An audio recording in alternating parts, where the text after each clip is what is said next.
Hola, sigues molt benvingut a aquest nou canal de psiquiatria en català, Psiquiatub. Si has arribat fins aquí, pot ser perquè la paraula psiquiatria et generi aquesta barreja tan típica d'ella de fascinació, intriga, respecte o fins i tot temor. O potser perquè algun trastorn psiquiàtric hagi fet acte de presència en el teu entorn, ja sigui en el teu propi cas o amb algun familiar proper. Sigui com sigui, has arribat a bon port. Jo sóc el Cristian Llach i sóc metge especialista en psiquiatria. Juntament amb la Valentina Silva, que és il·lustradora, i amb el suport de la Fundació Catalana per la Recerca i la Innovació, engeguem una primera temporada de 15 capítols de psiquiatria en català, amb els quals intentarem donar a conèixer què és això de la psiquiatria.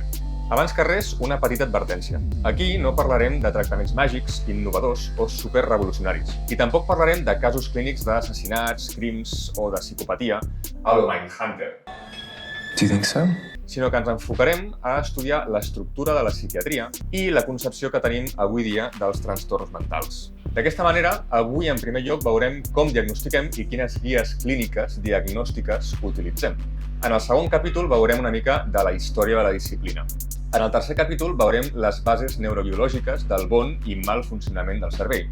I a partir del quart capítol veurem cada trastorn mental per separat. Alguns dels continguts que abordarem seran, per exemple, com es caracteritzen aquests trastorns mentals, és a dir, quins són els signes i els símptomes, quines en són les causes, tant ambientals com genètiques o biològiques, i finalment com els tractem. I aquí parlarem tant de pastilles com de psicoteràpia. En alguns moments també donarem peu a la intervenció de persones tan profanes com expertes en alguns d'aquests temes. I d'aquesta manera adoptarem una perspectiva el més global possible. Comencem!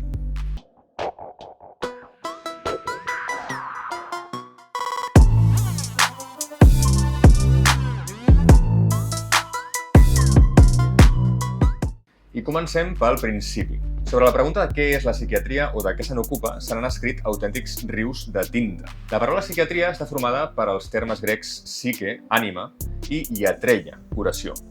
Però això de curar l'ànima, per seguir amb la nostra analogia fluvial, diríem que obre un mar de possibilitats. De la manera que jo ho veig, el psiquiatre pot ajudar a qualsevol persona que té una alteració significativa en tres àmbits: el pensament, les emocions i la conducta.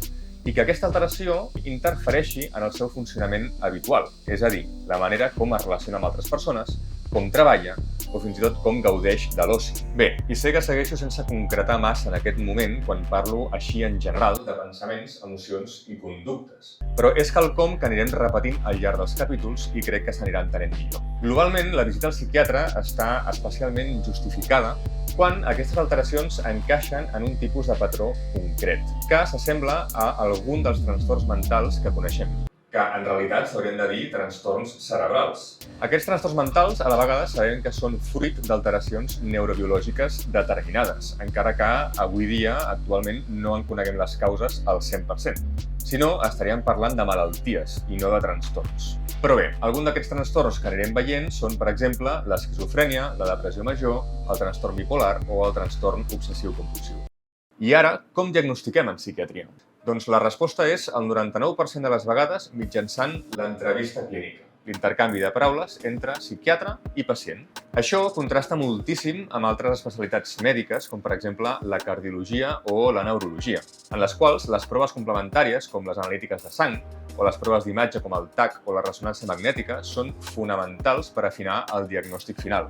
En el cas de la psiquiatria, aquestes proves complementàries també són molt útils, però les fem servir bàsicament per descartar algunes malalties que poden arribar a imitar alguns trastorns psiquiàtrics. És el cas, per exemple, de l'anèmia i la depressió, que en algunes circumstàncies es poden arribar a semblar bastant, o el consum de substàncies estimulants i un episodi maníac dins d'un trastorn bipolar.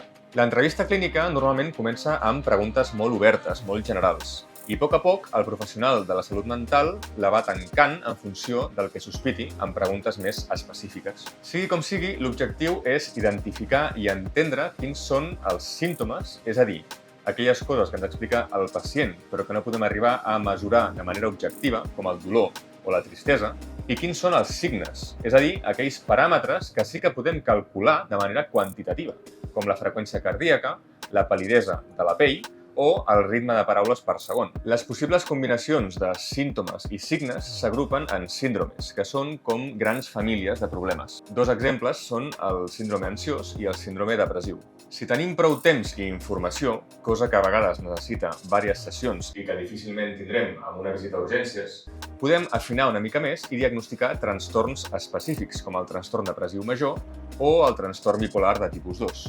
Un cop sapiguem el trastorn específic que té el nostre pacient, podrem oferir-li un tractament el més ajustat possible. Però, de fet, com sabem quins trastorns mentals existeixen?